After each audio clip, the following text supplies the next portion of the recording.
Well, troopers are warning drivers tonight, please don't end up like this. These are pictures from a crash on I-15 in Provo that apparently happened when two cars got into a race. Well, UHP says a 4-year-old wasn't wearing a seatbelt and was injured. News specialist Andrew Adams spoke to one of the troopers first on the scene.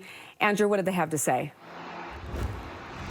We're told that all 3 people in the car ended up getting transported to the hospital, but the 4-year-old was unrestrained, and troopers say the situation could have turned out even worse. They're urging people to use some common sense out there.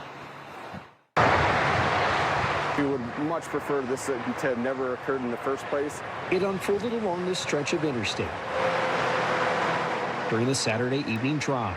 Traffic was going normally, and these 2 vehicles were traveling at an extremely high rate of speed. Utah Highway Patrol says witnesses told them one car appeared to challenge the other, and both drivers hit the gas. That they were racing each other, and that's kind of what led to the one vehicle losing control. This was the aftermath, a backed-up freeway and an ugly crash. In the middle of it all, troopers say they found a 4-year-old girl was along for the ride and wasn't wearing a seatbelt.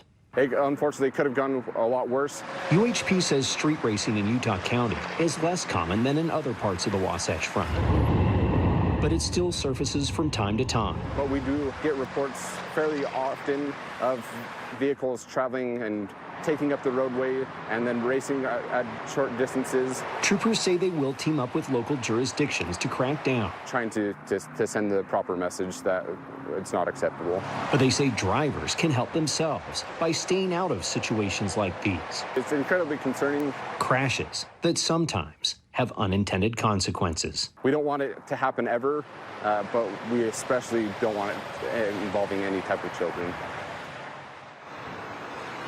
Utah Highway Patrol says they were able to catch up with the other car after the fact.